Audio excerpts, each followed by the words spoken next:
కొన్ని సినిమాలు టీవీలో ఎక్కువ ఆదరణ పొందుతాయి. అలాంటి సినిమాల్లో వెంకటేష్ నటించిన సంక్రాంతి సినిమా ఒకటి. 2005లో విడుదలైన ఈ సినిమా ఇప్పటికీ టీఆర్పీ రికార్డులు సృష్టిస్తోంది. ఈ సినిమా ఎలాంటి విజయాన్ని అందుకుందో చూద్దాం. కొన్ని సినిమాలు థియేటర్ల కంటే టెలివిజన్లోనే ఎక్కువ ఆదరణ పొందుతూ రికార్డులు తిరగరాస్తుంటాయి. అలాంటి సినిమాల జాబితాలో ఇప్పటికే మహేష్ బాబు నటించిన అతడు ముందుంది. మళ్లీ మళ్లీ ప్రసారమవుతూ, ప్రతిసారి కొత్త టీఆర్పీ రికార్డులు సృష్టిస్తోంది. తాజాగా, విక్టరీ వెంకటేష్ నటించిన సంక్రాంతి సినిమా కూడా ఆ స్థాయిలోనే టీవీలో రికార్డులను నమోదు చేస్తోంది.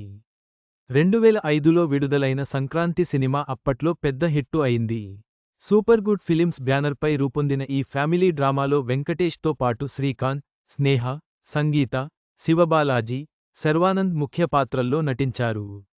తమిళ సినిమా అన్నన్కు ఇది తెలుగు రీమేక్. సమ్మర్ విడుదలైన ఈ సినిమా, వెంకటేష్ కెరీర్లో ఒక మైలురాయిగా నిలిచింది. ఈ సినిమా జెమినీ టీవీ రైట్స్ అప్పుడే కొనుగోలు చేయగా, అప్పట్లో ఈ స్థాయిలో స్పందన ఉంటుందని ఎవరూ ఊహించలేదు.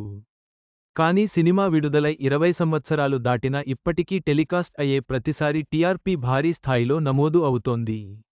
తాజాగా 2025 సెప్టెంబర్ మొదటి ఆదివారం ఆగస్టు 31న జెమినీ టీవీలో సంక్రాంతి సినిమా ప్రసారమవగా, ఉదయం 6:08 టీఆర్పీ రేటింగ్ను సాధించింది. ఇందులో అర్బన్ ఏరియాలో మాత్రమే 5.23 రేటింగ్ వచ్చిందంటే ఈ సినిమాకి ఉన్న క్రేజ్ ఎంతో అర్థమవుతోంది. అదే రోజున ఇతర ఛానళ్లలో ప్రసారమైన సినిమాల పరిస్థితి ఎలా ఉందంటే స్టార్ మా ఛానల్లో జాక్, తెల్లవారుజాము 5:80, జీ తెలుగులో తండేల్, 5:2, తెల్లవారుజాము 5:32 ఈ క్రమంలో జెమినీ టీవీకి సంక్రాంతి సినిమా మరోసారి భారీ హిట్గా నిలిచింది. మరీ ముఖ్యంగా ఓటీటీ ప్లాట్ఫామ్స్ ప్రాముఖ్యత పెరిగిన ఈ కాలంలో కూడా, పాత సినిమాలు ఇలా టీవీల్లో తిరిగి టీఆర్పీలు సాధించడం విశేషమే. వెంకటేష్ సినిమా, సంక్రాంతి, టెలివిజన్ ప్రేక్షకులను ఇప్పటికీ ఆకట్టుకుంటూ, 20 ఏళ్ల తర్వాత కూడా టీఆర్పీ రికార్డులు సృష్టిస్తోంది. ఇది ఈ సినిమా యొక్క నిత్యత్వం మరియు ప్రేక్షకుల మనసుల్లో దాని స్థానం చాటుతోంది.